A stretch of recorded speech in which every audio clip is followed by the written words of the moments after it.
E aí, pessoal, tudo bem? Falamos ainda de ditadura militar, falando do governo do general Costa e Silva, né, que assume, né, logo após a saída do general Humberto Castelo Branco. O que caracteriza, o que é importante em relação ao governo Costa e Silva e o seu sucessor também, que é o general Emílio Garrastazu Médici, é que a partir desses dois generais nós temos início do que muitos chamam de anos de chumbo da ditadura militar. O que significa essa expressão? Essa expressão, na verdade, se refere a um período de 68 até 73, 74, onde nós tivemos uma fase de repressão mais dura, né, e sistemática.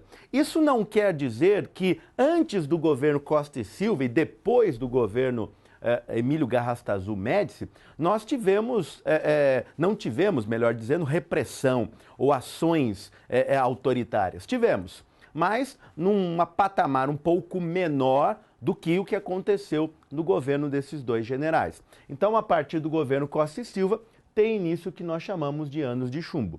Talvez o maior exemplo disso seja o Ato Institucional número 5, que foi promulgado no dia 13 de dezembro de 68. Foi uma reação por parte do governo militar, por parte do governo Costa e Silva, pelo crescimento das manifestações, de ações de oposição ao regime político. De um lado, o meio estudantil, mesmo com a ilegalidade da UNE, da União Nacional dos Estudantes, a prisão, inclusive, de representantes do diretório da UNE, numa tentativa de organizar um congresso estudantil no final da década de 60, certo?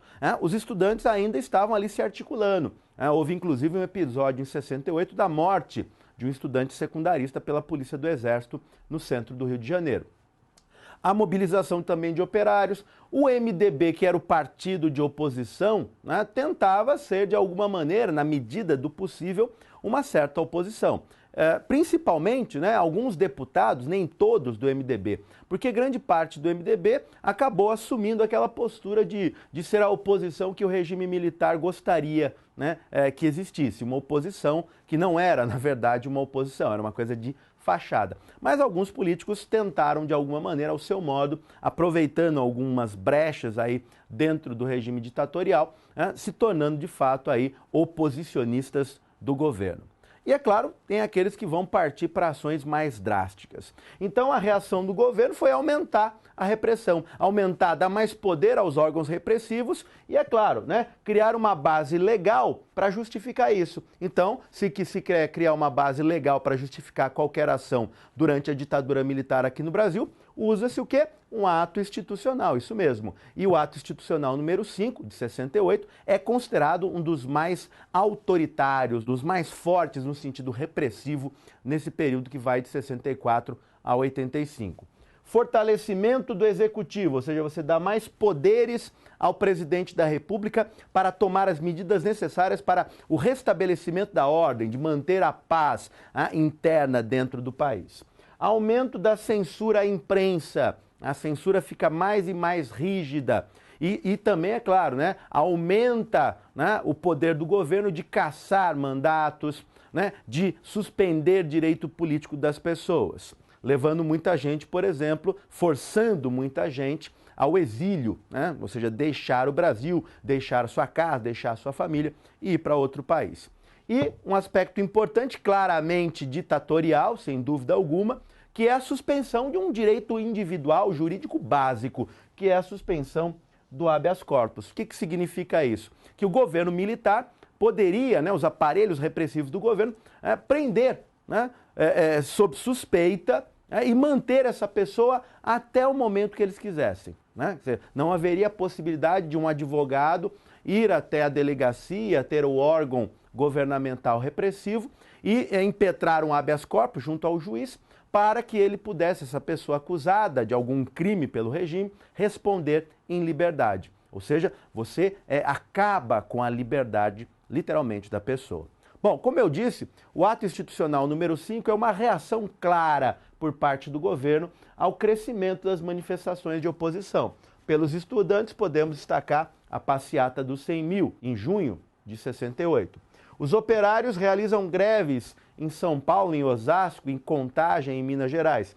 E é claro, alguns grupos de esquerda, não toda a esquerda, não era um consenso na esquerda brasileira, decidem partir para o que vai ser chamado de luta armada, ou seja, de se organizar seguindo, de certa forma, a ideia da guerrilha cubana na luta contra o regime militar. E isso envolve sequestro de autoridades, de embaixadores, né? Tentativa de organização de luta armada nos centros urbanos e também em algumas zonas rurais do país.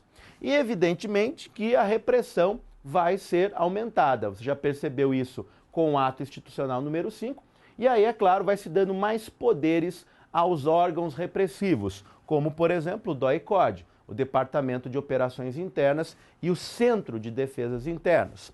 O DOPS, Departamento de Ordem Política e Social, que trabalha em conjunto com o DOI-CODE.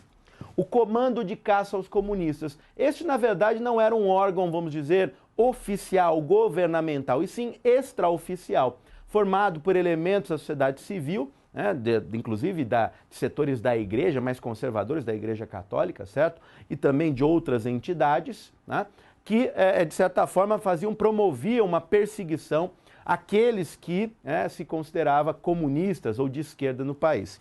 E, é claro, a Operação Oban em São Paulo, onde se utilizava a polícia de São Paulo de forma ilegal, de forma clandestina, para durante a madrugada, durante a noite, perseguir e prender pessoas que eram consideradas elementos subversivos. Portanto, a partir do governo Costa e Silva, nós temos de fato o início de uma repressão mais dura, mais sistemática, um aparelhamento mais repressivo por parte do governo militar. E é claro, o que ajudou muito isso foi o uso do ato institucional número 5. A gente se encontra numa próxima aula.